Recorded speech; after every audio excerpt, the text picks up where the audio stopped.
ഇന്നത്തെ മീൽ ഇതാണ്. മീൽസ് ഉണ്ടാക്കിയത് എങ്ങനെയാണെന്നും എന്തുകൊണ്ടാണെന്നും ഒക്കെ പറയാം. ഇത് സ്വർഗം കൊണ്ട് ഒരു ലിറ്റിൽ മില്ലറ്റാണ്, അല്ലെ ചെറുധാന്യങ്ങളിൽ പെടുന്നതാണ് സ്വർഗം. അപ്പോൾ സ്വർഗത്തിൻ്റെ ഇതിന് ഗ്ലൈസെമിക് ഇൻഡെക്സ് കുറവാണ്, പിന്നെ നാരുകൾ അല്ലെ ഫൈബർ കൂടുതലാണ്, പിന്നെ രോഗപ്രതിരോധ ശേഷി ഒക്കെ വർദ്ധിപ്പിക്കും. അപ്പം വണ്ണം കുറയ്ക്കാൻ നല്ലൊരു ഭക്ഷണമാണ് ലിറ്റിൽ മില്ലറ്റ് കൊണ്ട്. ഇതുകൊണ്ട് നമുക്ക് ദോശ ഉണ്ടാക്കാം, ഉപ്പുമാവ് ഉണ്ടാക്കാം, കഞ്ഞി വയ്ക്കാം, പലതും ചെയ്യാം. ഞാൻ ഇന്നിപ്പം കഞ്ഞി വെക്കുകയാണ് ചെയ്തത് സ്വർഗം കൊണ്ട്. അപ്പോൾ ഈ സ്വർഗം കൊണ്ട് എങ്ങനെ കഞ്ഞി വെച്ചതെന്ന് നമുക്ക് നോക്കാം. ഈ ഇരുമ്പും ധാതുക്കളും ഒക്കെ ഈ ചെറുധാന്യങ്ങളിൽ കൂടുതലാണ്. മണിച്ചോളം, ഇതിന് വേറൊരു പേരുണ്ട് സ്വർഗം. ഈ സ്വർഗം ലിറ്റിൽ മില്ലറ്റ്സിൽ അല്ലെങ്കിൽ ചെറുധാന്യങ്ങളിൽ പെടുന്നതാണ്. ചെറുധാന്യങ്ങൾ എന്ന് പറഞ്ഞാൽ വിറ്റാമിനുകളും ധാതുക്കളും പ്രോട്ടീനും നാരുകളും ആൻറ്റി ഓക്സിഡൻറ്റുകളും എല്ലാം ഉള്ളതാണ് അല്ലേ.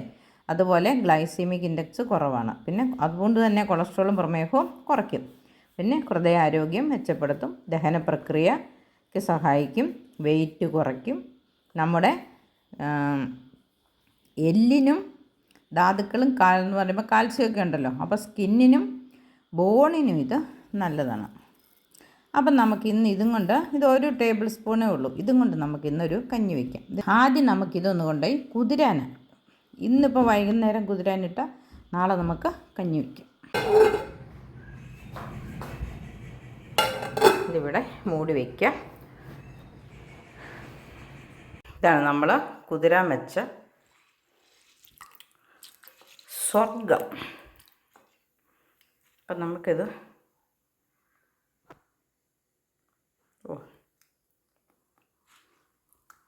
അടുപ്പത്ത് പാനിനകത്ത് വെള്ളം വെച്ചിട്ടുണ്ടായിരുന്നു, തിളച്ചിട്ടുണ്ട്. നമുക്കതിലേക്ക് നമ്മുടെ ചെറുധാന്യമായ സ്വർഗം ഇട്ട് കൊടുക്കാം. ബജറയുടെയൊക്കെ വലിപ്പമാണ്, പക്ഷേ ബജറയെക്കാട്ടിലും കളർ വ്യത്യാസമുണ്ട്. അത് വേവാൻ ആവശ്യമായ വെള്ളം ഒഴിച്ച് അടുപ്പത്ത് വെച്ചിട്ടുണ്ട്. വെള്ളം തിളച്ചായിരുന്നു. ഇനി നമുക്കിതൊന്ന് മൂടി വയ്ക്കാം. തിളച്ചുകൊണ്ടിരിപ്പുണ്ട്. നമുക്ക് മൂടി വെച്ചിട്ട് വെയിറ്റ് ചെയ്യാം. എത്ര സമയം എടുക്കും എന്ന് നോക്കാം. നമ്മുടെ സ്വർഗം ഇവിടെ വെന്ത് വന്നിട്ടുണ്ട്. നമുക്കിനി ഇതിനകത്ത് ആവശ്യമുള്ള കറികളും ടേസ്റ്റും ഒക്കെ കൊടുക്കാം. അല്പം ഉപ്പ് ചേർത്തു. ഞാനൊരൽപ്പം പച്ചക്കറികൾ ഇവിടെ അരിഞ്ഞെടുത്തിട്ടുണ്ട്. കാരറ്റ്, കോവയ്ക്ക, ഇച്ചിരി ഉള്ളി, പയർ, തേങ്ങ, ഇതെല്ലാം നമുക്കിതിലേക്ക് ചേർക്കാം. വാങ്ങി മാറ്റി വെച്ചിട്ട് വേറൊരു പാത്രം അടുപ്പത്ത് വയ്ക്കും. ഇതൊന്നും അധികം വേകേണ്ട സാധനങ്ങളൊന്നുമല്ല. അപ്പം നമുക്ക് ആദ്യം ഒരല്പം എണ്ണ ചേർക്കാം.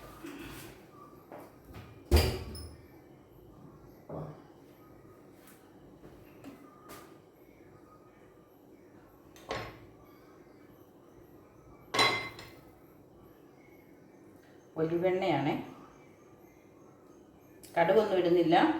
എണ്ണ അധികം ചൂടായി പോകാൻ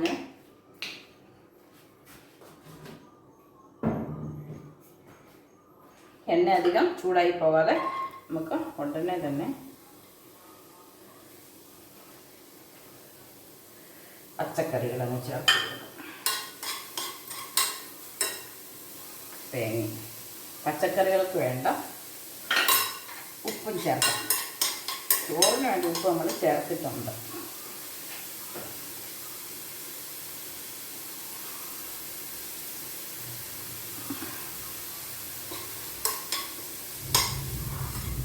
വേവിക്കണമെന്നൊരു നിർബന്ധമില്ല. വേകാതെ തന്നെ നമുക്ക്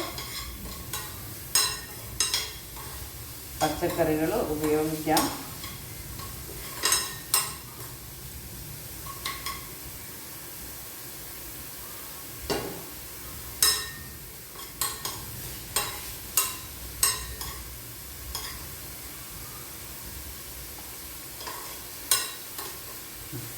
ചൂടായിട്ടുണ്ട്.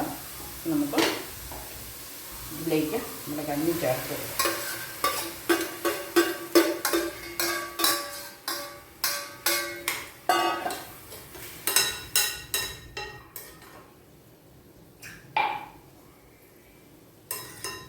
ഇതൊന്ന് സെറ്റ് ആകാൻ വേണ്ടിയിട്ട് ഒരല്പം വെള്ളം കൂടെ നമുക്ക് ഒഴിച്ചു കൊടുക്കാം. ഇഷ്ടമുള്ളവർക്ക് ഇതിനകത്ത് അല്പം പാലും കൂടെ ചേർത്തിട്ട് കഴിക്കാം. എനിക്കിപ്പോൾ പാലൊന്നും ചേർക്കണ്ട. ഞാനിത് ഇനിയൊരു പാത്രത്തിലേക്ക് മാറ്റാം.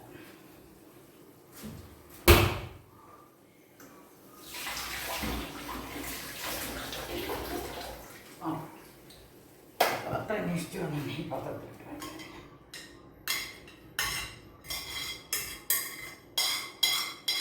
ഇതോടെ നമുക്കിനി ഇഷ്ടമുള്ള കറിയൊക്കെ കൂട്ടാൻ കേട്ടോ.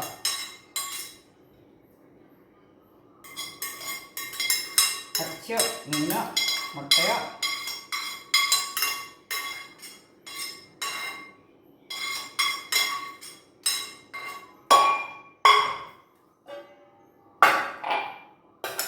ഞാനിപ്പോൾ ഇതിനകത്ത് 2 കടല ബദാം ചേർത്തു. ഇടയ്ക്കൊന്ന് കഞ്ഞി കോരി കുടിക്കുമ്പം കടിക്കാൻ പറ്റും.